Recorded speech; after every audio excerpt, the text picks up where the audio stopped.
Good, good.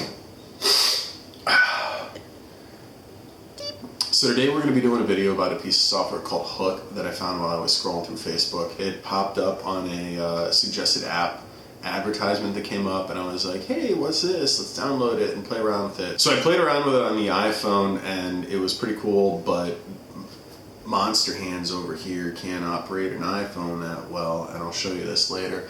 So I also downloaded it on the iPad. The iPad is a little more pricey, coming in at somewhere between $12 and $14. I don't remember, and I can't look it up right now. I don't really care to. Just a couple of disclaimers on this video. One, I'm not a DJ. Two, this isn't a review. If you like what you see and you want to go pick it up, go pick it up. If you want to get the free version on the iPhone, get the free version on the iPhone. And if you want to go spend however much it is to go buy it, I think it's like $12, then go buy it and go buy all the different little things that you can get with it and have fun with it. This is really just me doing a video about a program that I found that I really have enjoyed playing with over the last 3 or 4 months or so. So, no further ado, here we go. So here we have the iPhone version of the app. It comes loaded with this demo house set where your loops are arranged in columns. You have your drums, bass, music, and vocals. It's super easy to get started. Just tap on the loop you want to start playing and off it goes. You can hit a bunch of loops at once and bounce back and forth between them, or you can use the 2 decks to transition between loops. Here I'm using the crossfader to slowly bring in the bass and music loops I'd selected in the previous screen.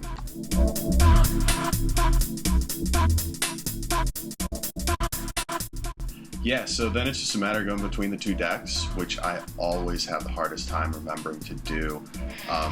Select the deck that isn't playing, select some new loops, and then you can either use the crossfader transition like we just did, or you can use some of the transitions like beat drop. So honestly, my biggest problem with the iPhone version of this is that it's just too small. You stick earbuds into the side and now your hands just have no room to go. I always felt like I had a really hard time playing with the crossfader or selecting transitions and still like trying to hang on to my phone. And then setting it down on the table and bending over, it wasn't super comfortable. So I looked up, I saw that they had a version for the iPad, and I was like, that is for me. Let's go check that out. One of the things that I will say about the iPhone version is that it has like all the features that the iPad version has. If you want to pick this up for free and play around with it, like that's just a no-brainer right there. You can import loops from iTunes and Spotify. You can record your own loops. You can make your whole, you can actually go out and buy different loop packs and things like that for the phone. So you're not losing anything by getting this. Just like I said, that convenience of that like hand feel.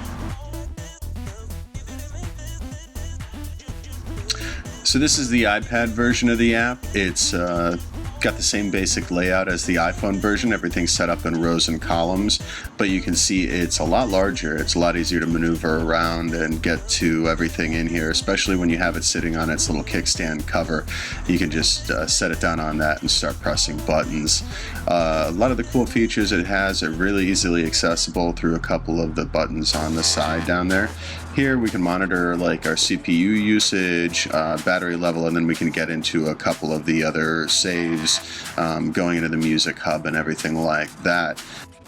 On the right side, you can access the mixing console. You've got 12 channels here. You can choose anything that you want, from mixing the highs, lows, and the mids, changing your pan settings, and then getting into your different effects. You've got a chorus, echoes, delays, and they're very easy to just select, and then you kind of do one of those like click, drag, pull down things with your finger, the same thing you would do with a mouse if you were trying to edit on any one of the other super popular DAWs.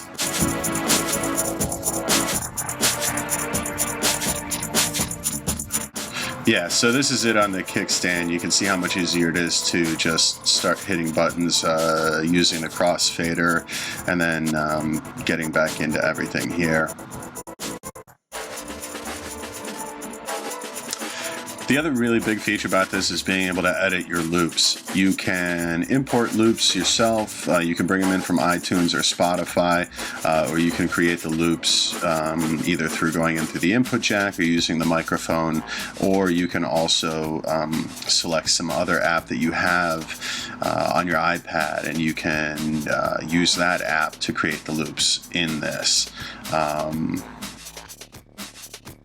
So that's just a real high-level overview of this. I've been playing around with it now for a few weeks. Actually, I've had it for about 3 months, and I really like just kind of sitting down with it and playing with it. I don't know what you would do if you would take it out, if you would do a show with it, if you would just make loops with it. If you were like, maybe a solo musician, you could use this as a real easy way to do your drum beats and your bass loops and everything like that. And especially since you can record all your stuff and just pop it in there, you could probably make a real quick set list and just have easy and simple beats to play along to.